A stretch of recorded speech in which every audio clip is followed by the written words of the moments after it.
Welcome to Career Canvas with Sandra Yuk-Sim Wu, the podcast where creativity meets strategy to shape a career and life you love.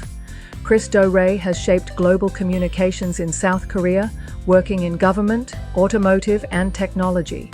He was among the few Canadians serving as a Korean government official. Chris managed international PR and helped attract foreign investment to the country's largest province. He lived in Asia for 10 years.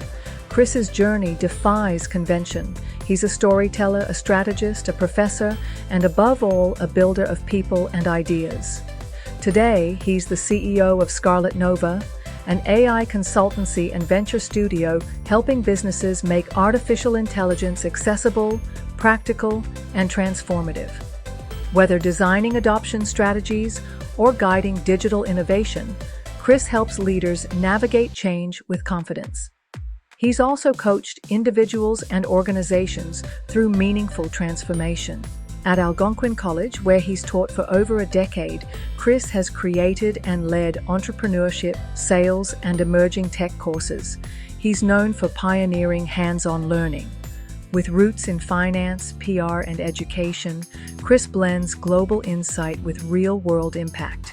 In this episode, we explore his unconventional journey and what it means to lead and reinvent. Let's dive in and start painting the canvas of your career, one bold stroke at a time. So why did you come up with this concept of this podcast? What's it for? Who's the audience? Like, let's say people who wants to change job, or they're in a situation where they have to change job, right? So I thought like this podcast will be helpful to people when they're in that intersection. Oftentimes, like people study in one discipline and end up work in a different field, and sometimes they're good at it when they change their career. So I thought, it would be good to, invite, like-minded people, business leaders to talk about, their experience, your experience. Like now you're in Canada, you have your own business. Yes. But before that, you travel quite a bit. You spent 10 years in South Korea. Yes. And you worked in a Canadian government in a foreign country, right? So I actually worked for the Korean government. Really? Yeah, it wasn't the Canadian government. So even more unique. So we need to talk about it. That is a surprise to me, like how that happened. A Canadian and not working for Korean government. You've worn many hats: investor relations, entrepreneurship, education, and now IT consulting. So looking back, is there a common thread or a core motivation that's guided your career choices? That's a really good question. I was guided more by what I thought I should be doing versus what I wanted to do. So I spent the first portion of my life kind of like a leaf in the wind and going from opportunity to opportunity, which is good because it was a great experience for me. And, I was able to travel the world and work for amazing companies. But it was really interesting because early on, I didn't really have a purpose or a focus. It was only later in life, probably around that late 30s, I started to really focus on what I wanted to do with my life. And then some of these other opportunities came. But one of the main things for me is I was always very opportunistic. I always was looking for new challenges, things that would excite me. And it's funny because I have worn a lot of hats and my joke is I can't hold down a job. But the reality is that I enjoy growing things. And when I see that there's no more growth or there's another opportunity, especially when I was younger, I would make that transition. Now, as I'm a little bit older, I find that I'm aligned with my values and where I work. And so there's that cliche, you never work a day in your life if you love what you do. And I'm lucky I built a life where I love what I do. So very lucky. Okay. So you launched several companies. One of them is called Scarlet Nova. Yes. What led you to launch that one? And what is the mission behind this business? So Scarlet Nova is really exciting to me because I've always had a passion for technology. And what I ended up doing is in 2016, I ended up taking my master's, and the program was Technology Innovation Management, where most of my projects had an AI focus. So got to know what the existing technology was there. And I'm a big Star Wars fan. So I created Scarlet Nova because I'm passionate about technology. I'm passionate about artificial intelligence. I love the potential of it. It's becoming more and more important. I am a professor at Algonquin College in the business management entrepreneurship program, and we do have artificial intelligence incorporated. So I created Scarlet Nova out of a passion for the technology and also seeing the problem that we have a lot of companies, small, medium enterprises to mid-sized companies that actually need to have support from where you are now to an AI first approach to business. Scarlet Nova is named after my daughter and a Marvel superhero. So that's how it came to be. I'm an entrepreneur by heart. Yeah. I think that everybody should be trying to solve a problem. I really believe that in today's environment, those jobs that are supposed to last forever don't last forever. So I always think that you should have a plan A and a plan B. And then sometimes that plan B, that passion project becomes your plan A. That's part of the thing I teach at the college in terms of business, entrepreneurship and business management. So I'm just living my passions. Once again, aligned what I really enjoy. It's really important to have that other piece to keep you engaged, find purpose in life. And I think life is too short just to have a job. That's why I encourage people to follow your passion. And sometimes passions don't work out as a business. But I do think that for me anyways, that you have to kind of follow your interests because that's how you learn. And I'm a big advocate of learning. So even when you're not sure, keep learning, keep pushing, try things. I'm at that age where, some people would stop doing things. I'm just getting started. That's how I feel. So I highly recommend everybody to keep trying, keep doing the things that they're passionate about. Now I want to mention Shopify because you are the first faculty who actually approached Shopify and got them to partner, with our program. To use the services, use the platform, free. Yes. So I would like to know what drives your instinct. How do you know a new technology, new tools in the market will become a big deal? That's a really good question. I think it's just because I gravitate to things that are of interest to me. Like when I was doing my master's, it just seemed relevant.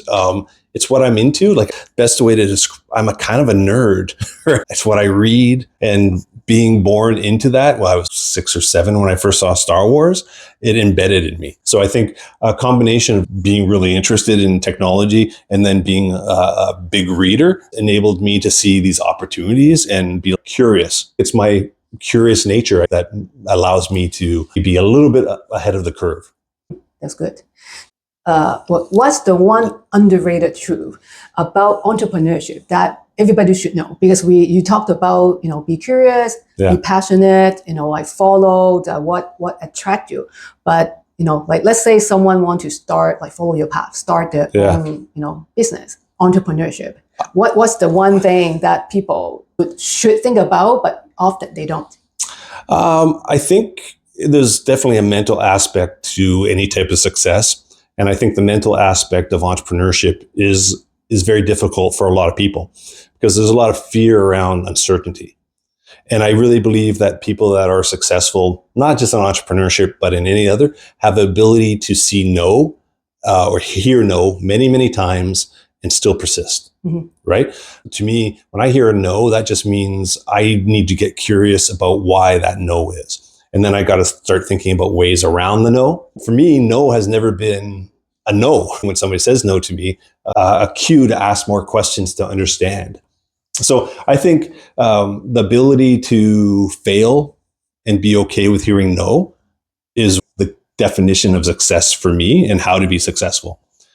Hearing no and failing all the time is how you learn and grow. And so it's essential. And the more you do it, the more successful you'll be. Like when I was early on in my career, I'd consider myself, I was innovative, but I was more of a yes person. Like I was young, I was just learning and I wasn't really pushing things. And if somebody said no to me, I took it at face value and maybe I didn't try.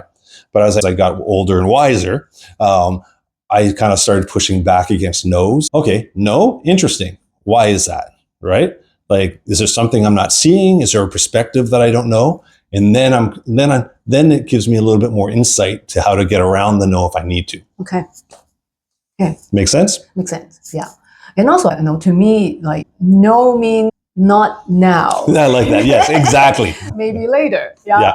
And often I would just walk away. Yeah. Like try to understand why there's a no and keep pedaling. I think sometimes where I see a lot of frustration in businesses is when they get a no and they can't figure out a way to get around it, right?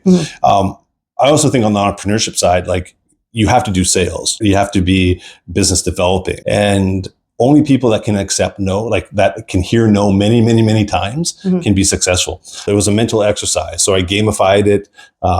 You have to have that type of attitude and ability to grow things. Gamify. That's an interesting verb. Yeah. To gamify the experience so that we can handle rejections. Yeah. Over and over again. Another superpower I wish I could give to people is the ability to not care about things. I care about the things that are important to me. So my children, my relationships, important.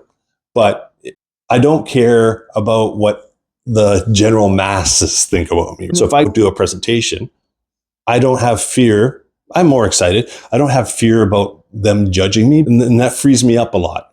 Just care about the things that are really important. Be able to determine value allows me to do a lot of things that other people can't. So now let's focus back to the AI topic. Yeah, my favorite topic. What are businesses still doing wrong, when it comes to adopting AI solution? And how can leaders approach AI implementation more clearly and confidently?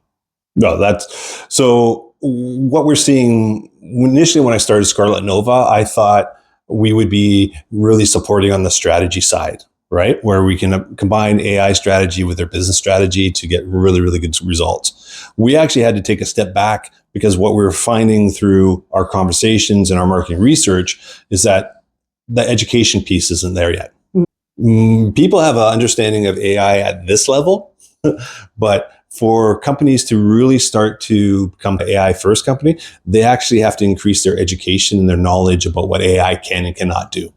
So the first step I would say is educate. And that could be for smaller companies. I'd say there's tons of free courses. For larger companies, bring in Scarlet Nova, bring in an expert to come in and teach you the basics about the technology. Then from there, the second step is to have a strategic workshop. I advise bring in the major players in your organization, bring in your senior leadership, and bring in the key players from all of your departments. And then you have a very good discussion about where you think you can apply AI most efficiently and effectively, because you want to get a return on investment. The number one thing that people probably don't have a good grasp on is their data. So if you have no data and you're not collecting data, there's not much we can do for you. I consider, what we see out there right now in terms of the language models like ChatGPT, Claude, and on all those, that's the low-hanging fruit. And I think at this point, if you don't have an enterprise version of those, you are going to be behind. I'd say first, education. Second, combine your AI strategy with your business strategy. Then pick a couple projects that you think are going to likely have high chance of success with immediate impact. Because in reality, if you had all the resources in the world, you could implement AI in everything you do in your business. But the reality is that would be too costly. The people on your team don't have the AI literacy. You also have to worry about data security. You have to worry about governance, especially for large organizations. The banks are actually slowing down in regards to adopting AI because they're realizing that there's security and governance issues. People are just touching the surface of it. We joke about a guy, we call him One Prompt Dave, right? He's the guy that prompts once and says, done, right? But the reality is to do really well with generative AI, you either have to get really, really good at prompting or prompt numerous times to get the result. And on generative AI, it gets you 80% there. At this current time, you still need that 20% expert to review what's happening. Back in 2016, when I was using AI, it was basically to generate word clouds and sentiment analysis amongst academic papers. Like now that can be done like this, and you get much more insight. So anyways, I can talk forever about AI. So I'm going to see if you have any more questions. That is music to my ears. Good. When you mentioned governance, ethics, data security, I don't know how many people talked about it or realize there's actually an ISO standard for ethical use with AI. It's ISO 42001. Yeah. And we need to follow some guidelines. Yeah, that's interesting because I 100% agree that there should be a standard, but let's call it the AI race. There's too much motivation to not have that standard to win the race. Yeah. We're very much in an AI race. So the country that gets the best AI or the business that gets best AI and does it faster, quicker than everyone else, cheaper than everyone else, wins. I'd say $1 trillion prize, or maybe even more at the end of that. Ethics has to play a part, but my gut says humans tend to be greedy, and that could be a problem in the future. I feel like, the battle between good and evil. Winning the race, but also follow standard. Can we be a winner and still follow ethic? It's a different topic. My hope is yes, but my brain says no. Because there will be somebody out there that will just ignore it. And but really eventually they'll create, artificial general intelligence. I don't see the world as a Terminator-like world. I see it more like the movie Matrix, putting boundaries, understanding, the concept of hallucinations, understanding, that there's biases that is inherent in some of these language models. All that is necessary within a business to slow things down, make sure our policies align with the governance and the ethics. And we're seeing that, which is good. Smaller companies, though, they may not have, the resources to slow down, or they may not want to. Like, I think the motivation, though, is the carrot or the stick that motivates. Like the winner with the best AI is, in a science fiction utopia, wins the game, rules the world. In my portfolio, I oversee finance, accounting, and legal study. So I know, yes, they like this sector or this industry, they're very mindful and careful in terms of adopting any advanced technology. Based on my conversation with other stakeholders in the field, they say they're very interested to adopting the new technology, but they're doing it very carefully. So what's your view on that? Well, I think if a company's adopting, they should consider all aspects of adopting a technology. So there's always going to be, a fear around anything that's new. I highly think if you're not using AI, you're going to be replaced by somebody that is AI literate and can use AI.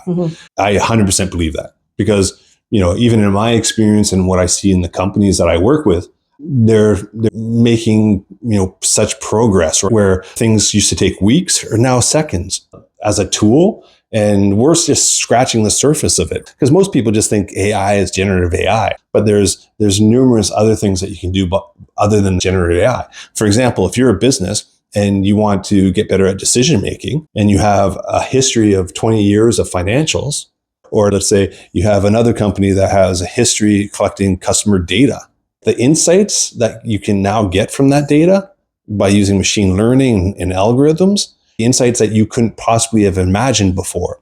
And then it gets really exciting when you start connecting all the data. So you can test your marketing, you can automate your sales processes. So like the first time the internet came out, I was too young to take advantage of it. So I'm super excited that AI is happening now and I'm able to play a small part. Yeah. It's funny you talk about the internet. So it's back in the 80s. Yeah. Back in the day. I remember that. I think entrepreneurship is one of those areas that there's always going to be need for new ideas, using technology to advance and solve problems. So. Okay. That's very good. History repeating itself. What is internet in the 80s? Yeah. What is social media? Yeah. So now there's the same thing, same history. Try to explain AI to people who don't use it.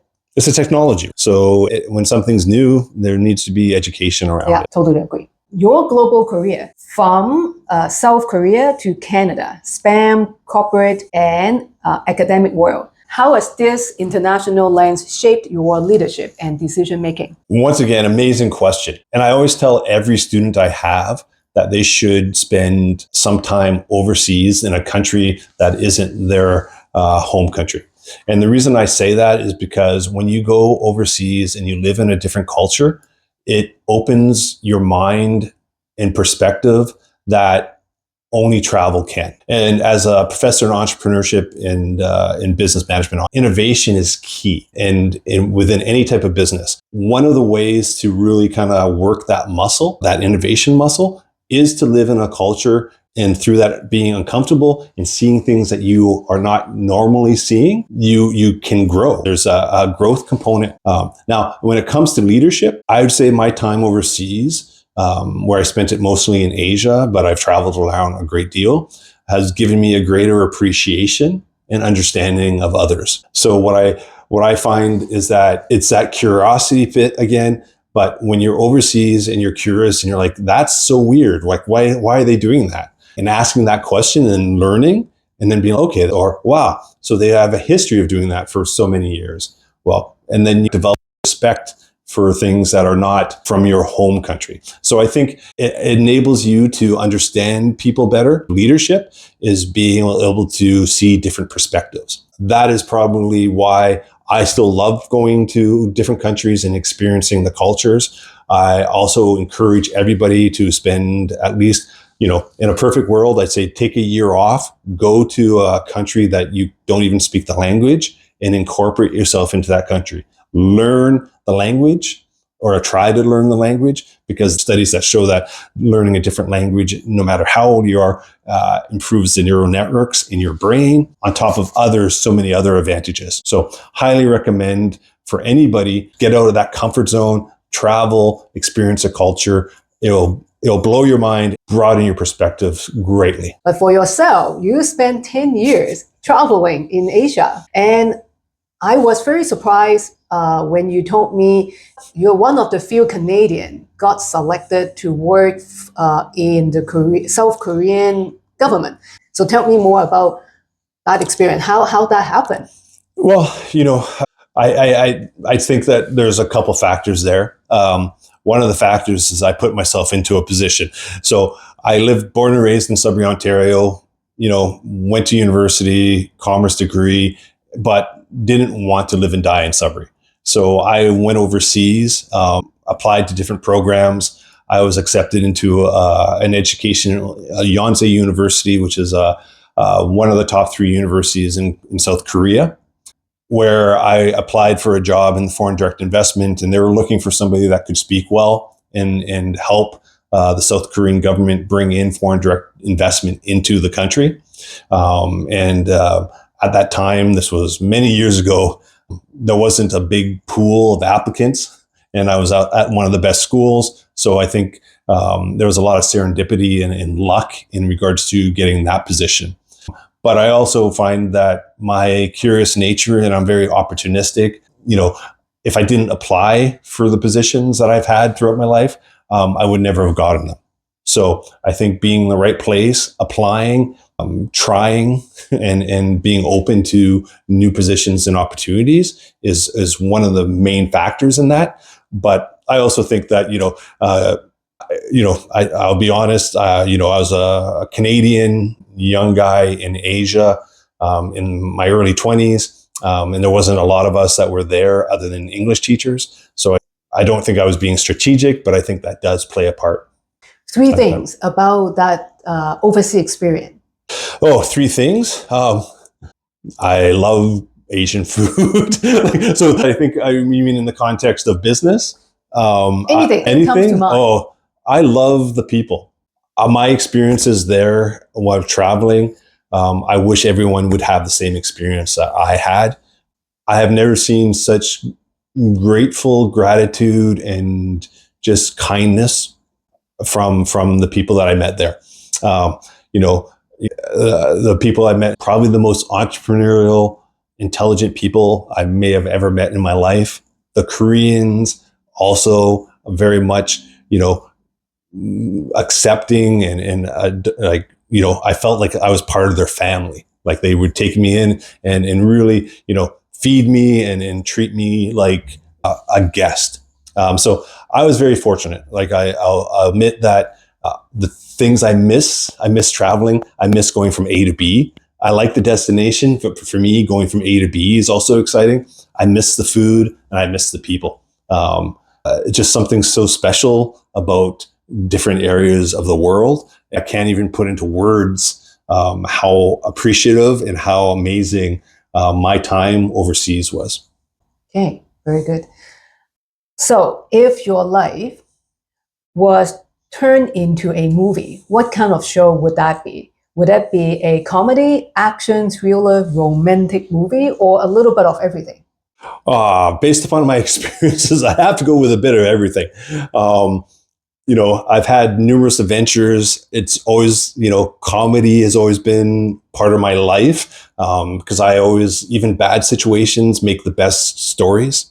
So I have a very much attitude of, you really have to try things and experience life to the fullest. And I've been, privileged to be able to do a lot of jobs and have a lot of experiences. So I'd have to go with all of them. Hopefully, at the very end, my endings movie might be more like, I want to say a eat, pray, love type story, where there's everyone a happy ending. And that's really what I want is not just for myself, but for everybody, where they feel fulfilled, following their values and having a mission in life. That would be my wish. So I hope everybody finds that. So my movie, good question. And my movie is a bit of everything. What's the name of that movie? Eat, Pray, Love? Or there's another one, like Everything, Everywhere at the same time. It's a Hong Kong movie. Yeah, I know what you're talking about. So now, last question. Like during this unusual, unpredictable economic time, what would be your last advice for young people and also for like people in the mid-career, like, thinking about trying something new? So good question. First, always have a plan B. I live my life with a plan B. I have a plan A, I have a plan B. Sometimes I even have a plan C, D, E, F, G. But I do think it's really important to not just put all your eggs in one basket. The other thing that I think is really important is consider entrepreneurship. I'm so biased in this aspect because I teach an entrepreneurship program, but I also see how entrepreneurship can provide people an outlet for creativity. I see it as an outlet for income generation. And I also see it as something that you can have more control of. If you can create a business and create successful businesses, that is set for life. That you will always have a job. You will always be able to generate income and a living and money for you and your family. So entrepreneurship empowers people and empowers you to be able to live the life. It is hard. Don't get me wrong. It's hard, but it is something that I think that everyone should give it a shot because you only live life once. So, you might as well swing for the home run rather than just hitting to first base. Awesome. So you lead by example. You teach by showing, not telling. This is the life of an entrepreneur. I try my best. I try to live by my values and principles, and I try to do what I want. And I think that it is really important for people to first off find their values, find what they're passionate about, and then kind of align their life with that. So you should live it to the best of your ability and align yourself with what you want to do. I think when you're young, I think I always relate it to that wave or you're a leaf in the wind because you don't know. I think once you know what your values are and what you will stand for and what you won't stand for, that gives you a rule to live your life by. And that makes decision-making much, much easier and therefore allows you to make quicker and better decisions that will, help you in your career and ultimately your life. Thanks so much for tuning in to Career Canvas with Sandra Yuk-Sim Woo, where creativity meets strategy to shape a career and life you love. As you head back to your own canvas, remember our key takeaway today. Gamify the challenging experience so that we can handle rejections. Turn every no into a score-boosting mini-quest. Collect feedback, refine your approach, and level up. When setbacks become part of the game, resilience feels less like a burden and more like progress unlocked. If this episode sparked ideas or helped you reframe a recent obstacle, share your story with me on LinkedIn, YouTube, or Spotify at Career Canvas with Sandra Yuk-Sim Woo. Your insights may inspire our next show and help others rack up their own wins. Until next time, keep mixing bold colors with smart strategy, keep playing the game, and never stop painting the career masterpiece that is uniquely yours.